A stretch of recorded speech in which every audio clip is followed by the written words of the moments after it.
اعوذ باللہ من الشیطان الرجیم بسم اللہ الرحمن الرحیم۔ پریشانی غم ختم کرنے والا وظیفہ۔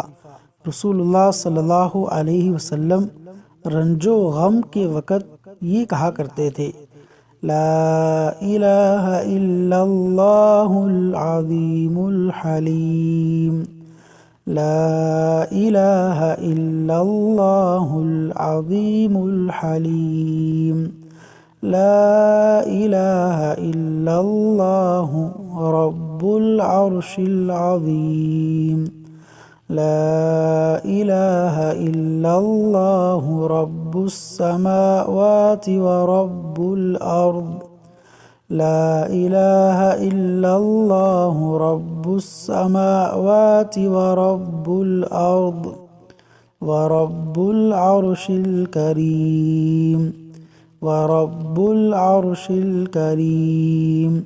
صحیح بخاری۔